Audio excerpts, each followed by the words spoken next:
En el nombre del Padre, y del Hijo, y del Espíritu Santo. Amén. Queridísimos oyentes, a continuación escucharán una meditación de un texto de uno de los padres de la Iglesia. Pero antes de comenzar, quiero recordarles qué es meditar y quiénes fueron los padres de la Iglesia.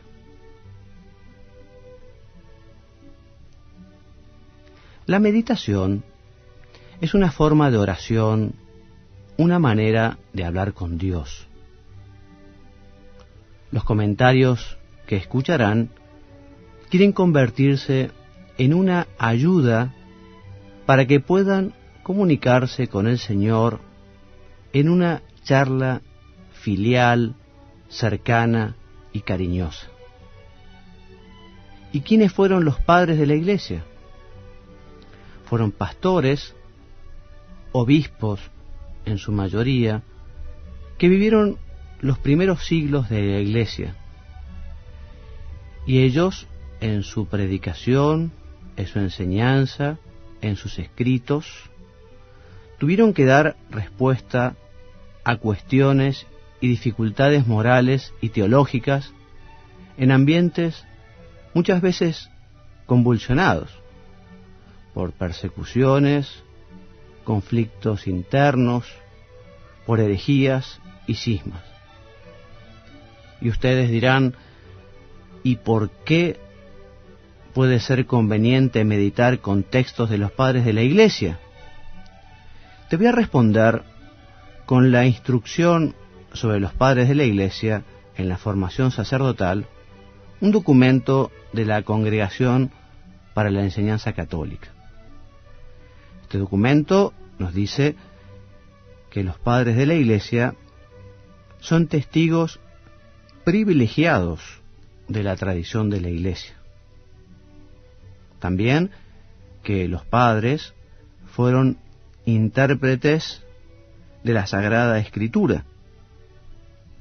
Los padres tuvieron una ciencia teológica extraordinaria, fueron maestros de vida espiritual y apostólica. Y también los padres de la Iglesia fueron santos y sus escritos constituyen un verdadero tesoro para la Iglesia.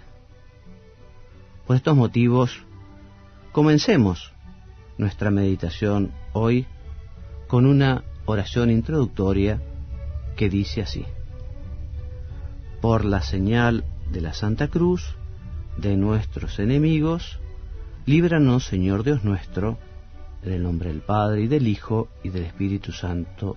Amén. Señor mío y Dios mío, creo firmemente que estás aquí, que me ves, que me oyes. Te adoro con profunda reverencia. Te pido perdón de mis pecados y gracia para hacer con fruto este rato de oración. Madre mía Inmaculada, San José, mi Padre y Señor, Ángel de mi guarda, interceded por mí.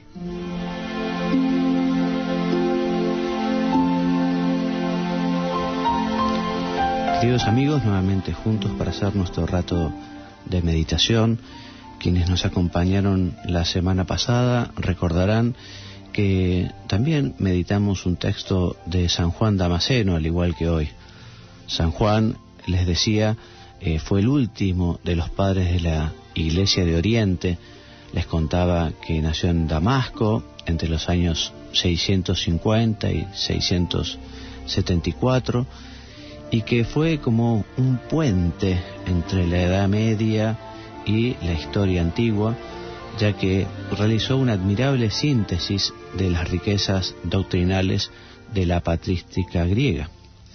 Bueno, hoy meditaremos un texto que nos habla de la Santa Cruz, y esta es una exposición de la fe ortodoxa que comienza diciendo así: todas las obras y milagros de Cristo son sobresalientes, divinos y admirables.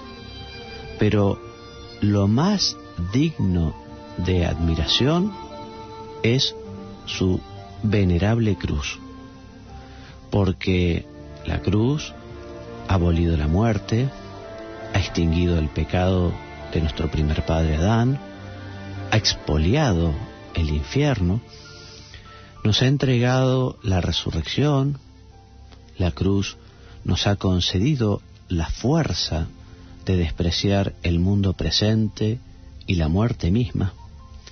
También ha enderezado nuestro regreso a la primitiva felicidad, nos lleva a las puertas del paraíso y ha situado nuestra naturaleza junto a la diestra de Dios, haciéndonos hijos y herederos suyos. Por lo tanto, tenemos que tener una verdadera veneración por la Santa Cruz de nuestro Señor Jesucristo. La cruz ha garantizado todas estas cosas. Todos los que fuimos bautizados en Cristo, dijo el apóstol, fuimos bautizados en su muerte. Todos los que fuimos bautizados en Cristo nos revestimos de Cristo. Cristo es la virtud y la sabiduría de Dios. Por tanto, la muerte de Cristo, es decir, la cruz, nos ha revestido de la auténtica sabiduría y potencia divina. El poder de Dios es la palabra de la cruz, porque por esta se nos ha manifestado la potencia de Dios, es decir, la victoria sobre la muerte, y del mismo modo que los cuatro extremos de la cruz se pliegan y se encierran en la parte central, así lo elevado y lo profundo, lo largo y lo ancho, esto es, toda criatura visible e invisible, es abarcada por el poder de Dios. La cruz se nos ha dado como señal en la frente, al igual que Israel, la circuncisión, pues por ello los fieles nos diferenciamos de los infieles y nos damos a conocer a los demás. Es el escudo, el arma y el trofeo contra el demonio. Es el sello para que no nos alcance el ángel exterminador, como dice la Escritura. Es el instrumento para levantar a los que yacen, el apoyo de los que se mantienen en pie, el bastón de los débiles, la vara de los que son apacentados, la guía de los que se dan la vuelta hacia atrás, el punto final de los que avanzan, la salud del alma y del cuerpo, la que ahuyenta todos los males, la que acoge todos los bienes, la muerte del pecado, la planta de la resurrección, el árbol de la vida eterna. Así pues, en este leño precioso y verdaderamente digno de veneración, en el que Cristo se ofreció como hostia por nosotros, debemos arrodillarnos para adorarlo, porque fue santificado por el contacto con el cuerpo y sangre santísimos del Señor. También hemos de obrar así con los clavos, la lanza, los vestidos y los sagrados lugares donde el Señor ha estado, el pesebre, la cueva, el Gólgota que nos ha traído la salvación, el sepulcro que nos ha donado la vida, Sión, fortaleza de la Iglesia, y otros lugares semejantes, según decía David, antepasados de Dios según la carne. Estaremos en sus mansiones, adoraremos en el lugar donde estuvieron sus pies. Las palabras que se exponen a continuación demuestran que David se refiere a la cruz. Levántate, Señor, de tu descanso. La resurrección sigue a la cruz, pues entre las cosas queridas estimamos la casa, el lecho y el vestido, cuánto más queridas serán para nosotros entre las cosas de Dios y de nuestro Salvador las que nos han procurado la salvación. Adoremos la imagen de la preciosa y vivificante cruz de cualquier materia que esté compuesta, porque no veneramos el objeto material, sino lo que representa, el símbolo de Cristo. Él mismo, refiriéndose a la cruz, advirtió a sus discípulos: entonces aparecerá la señal del Hijo del Hombre en el cielo. Y por eso el ángel que anunciaba la resurrección dijo a las mujeres: ¿buscáis a Jesús Nazareno, el crucificado? Y el apóstol: nosotros anunciamos a Cristo crucificado. Hay muchos Cristos y muchos Jesús, pero uno solo es el crucificado. No dijo atravesado por la lanza, sino crucificado. Hay que adorar, por tanto, el símbolo de Cristo. En fin, y continúa el texto de San Juan Damasceno, pero hasta aquí nuestra lectura para hacer algunas consideraciones. El mismo Jesús nos dice que si nosotros queremos ser discípulos suyos, tenemos que tomar la cruz cada día y seguirlo. Sabemos que la cruz, cargar con la cruz, es una forma de decir o una forma de simbolizar el sacrificio y la entrega de la propia vida. Así como Cristo se entrega al Padre para la salvación de la humanidad, de la misma manera los cristianos tenemos que entregarnos al Padre, a nuestro Padre Dios, llevando la cruz que Dios ha querido para cada uno. Esta cruz de cada uno es una cruz personal, que siempre será pesada y siempre costará llevarla. Pero si realmente la que llevamos es la cruz de Cristo, es Cristo el que la lleva y nosotros quienes le acompañamos, como lo hizo Simón de Cirene. Por eso no tengamos miedo a la cruz, no tengamos miedo a lo que Dios quiere de cada uno de nosotros, no tengamos miedo a entregarnos cumpliendo la voluntad de Dios, haciendo el plan que Dios quiere para cada uno de nosotros. Es verdad que a veces en la vida la cruz puede ser un poco más pesada, porque se presenta una enfermedad grave y dolorosa, o puede ser que la familia padezca un desastre económico o la muerte de un ser querido.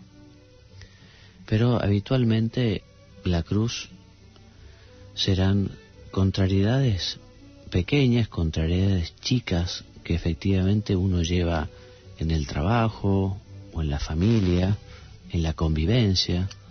A veces la cruz se presenta con imprevistos que uno no contaba, o problemas de carácter de las personas o los nuestros propios, en fin, o que hace frío o que hace calor, o que uno sufre cierta incomprensión o alguna enfermedad pequeña. En fin, todo esto puede ser presentado al Padre como una verdadera ofrenda, como un verdadero regalo. Y nosotros, si sabemos llevar esas cruces como Dios quiere, estamos convirtiéndonos también en colaboradores de la obra de la redención. Porque Cristo nos salvó a todos en la cruz, pero también Cristo, Señor nuestro, quiere hacernos partícipes de esta redención que nosotros podemos realizar cuando aceptamos con amor esas dificultades, esas preocupaciones, esas contrariedades que nos depara la vida. Es bueno también distinguir lo que es la cruz del Señor cuando viene dada de las cruces que nos fabricamos nosotros, porque a veces justamente fruto de nuestros errores o de nuestros pecados también surgen dificultades, ¿no? a veces nos las inventamos nosotros, decía. Bueno, de todas maneras es bueno que todas esas dificultades, aunque sean justamente fruto del pecado o del error, también el tratar de resolverlas cristianamente. Es notable cómo Dios escribe derecho con renglones torcidos.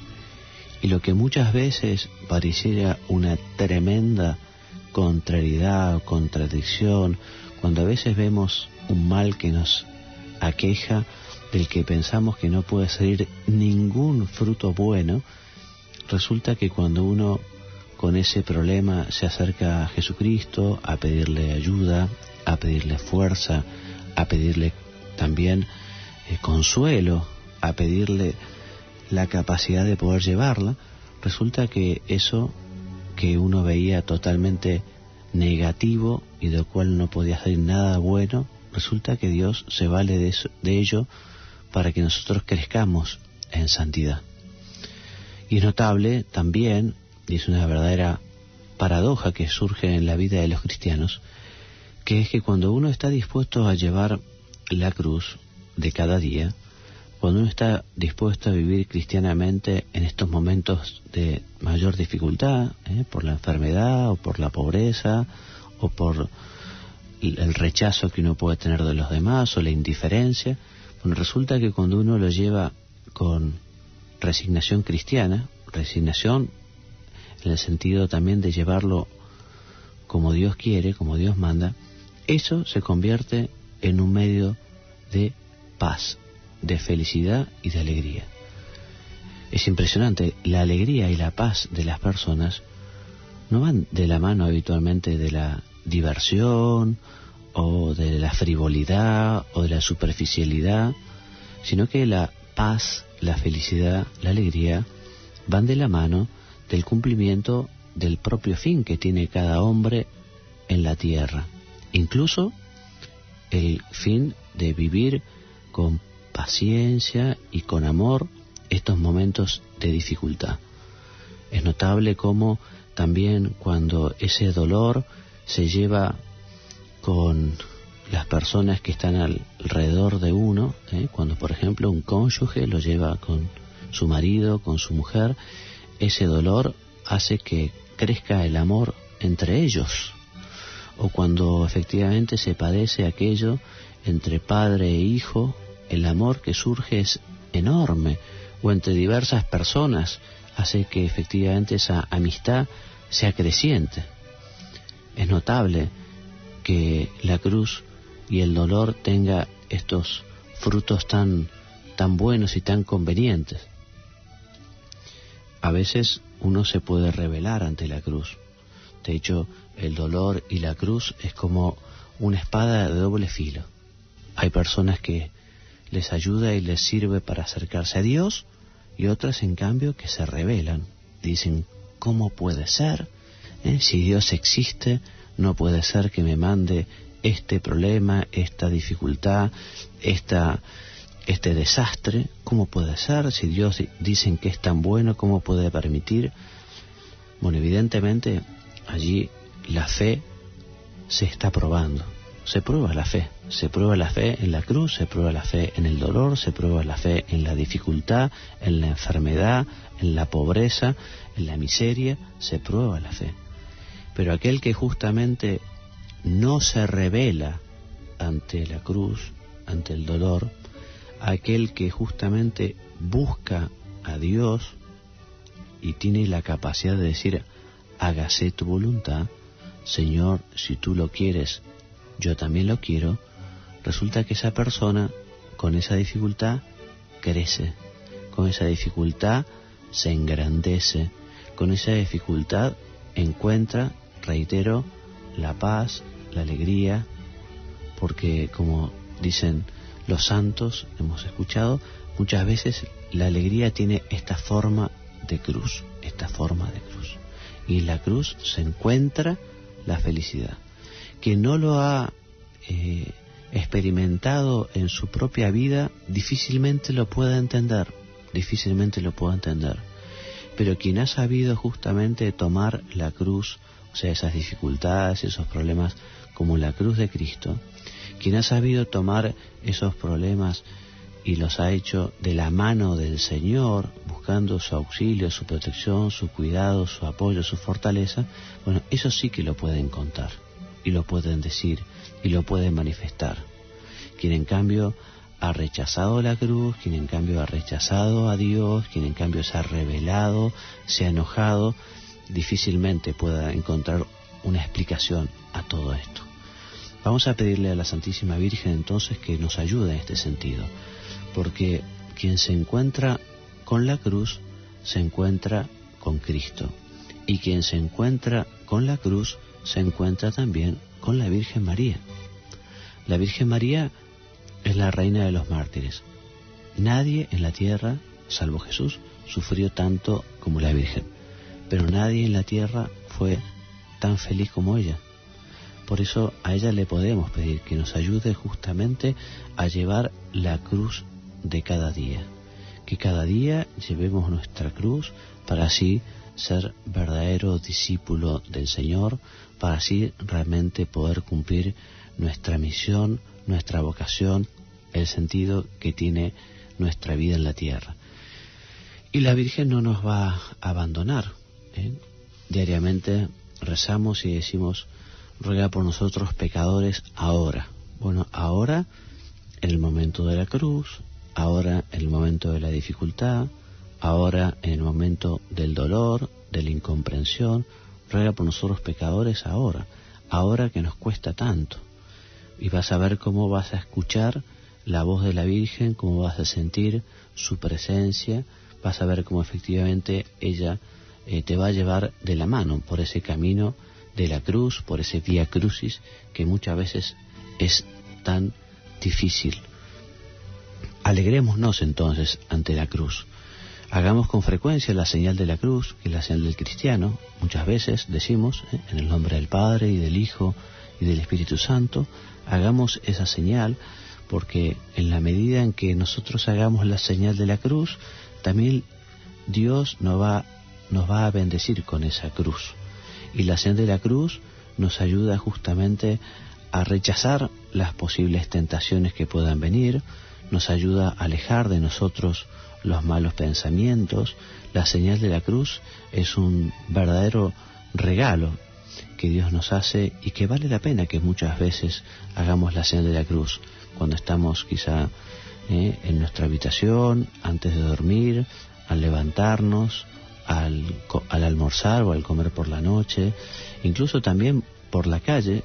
Eso depende de la sensibilidad de cada uno, pero da mucho gusto ver cómo efectivamente las personas al pasar por frente de una iglesia, o a veces, en fin, yo que voy vestido de sacerdote porque soy sacerdote y voy de clergyman, habitualmente a veces las personas viendo un sacerdote se hacen la señal de la cruz como para pedir protección, porque nosotros los sacerdotes bendecimos con la cruz y Cristo bendice con la cruz, porque efectivamente a quien le toca la cruz y la sabe llevar va a tener el privilegio de estar junto con Jesús, junto con la Virgen.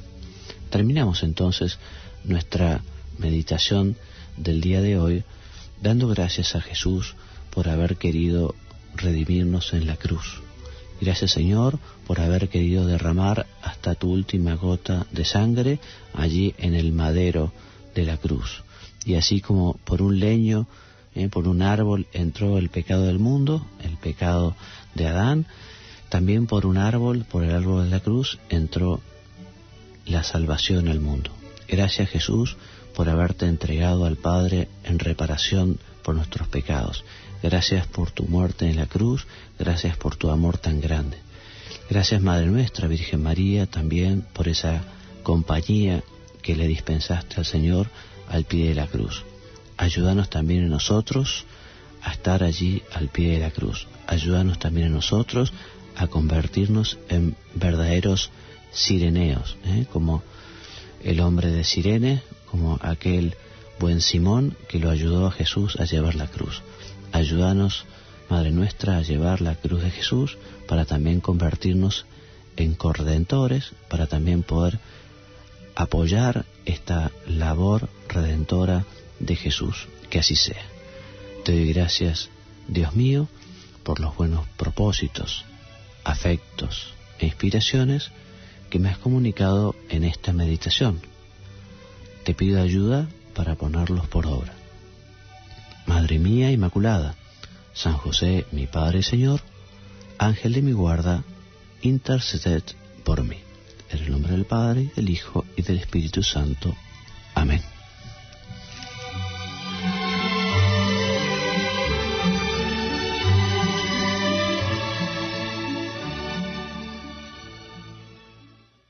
Los padres tuvieron una ciencia teológica extraordinaria. Fueron maestros de vida espiritual y apostólica.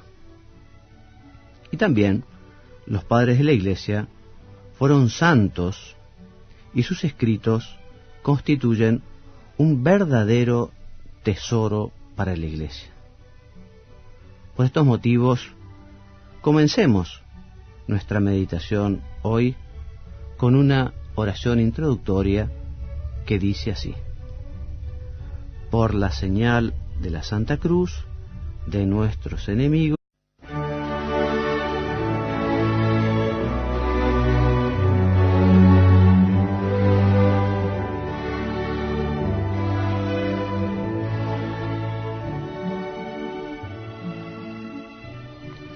en el nombre del Padre, y del Hijo, y del Espíritu Santo. Amén. Queridísimos oyentes, a continuación escucharán una meditación de un texto de uno de los padres de la Iglesia. Pero antes de comenzar, quiero recordarles qué es meditar y que puede ser conveniente meditar con textos de los padres de la Iglesia.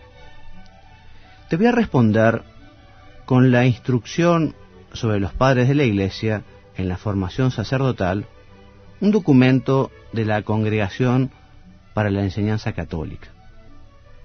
Este documento nos dice que los padres de la Iglesia son testigos privilegiados de la tradición de la Iglesia. También que los padres fueron intérpretes de la Sagrada Escritura. Los obispos, en su mayoría, que vivieron los primeros siglos de la Iglesia, y ellos, en su predicación, en su enseñanza, en sus escritos, tuvieron que dar respuesta a cuestiones y dificultades morales y teológicas en ambientes muchas veces convulsionados por persecuciones, conflictos internos, por herejías y cismas. Y ustedes dirán, ¿y por qué? Pues, ¿quiénes fueron los padres de la Iglesia?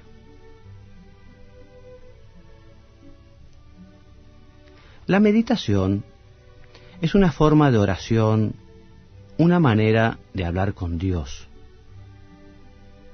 Los comentarios que escucharán quieren convertirse en una ayuda para que puedan comunicarse con el Señor en una charla filial, cercana y cariñosa. ¿Y quiénes fueron los padres de la Iglesia? Fueron pastores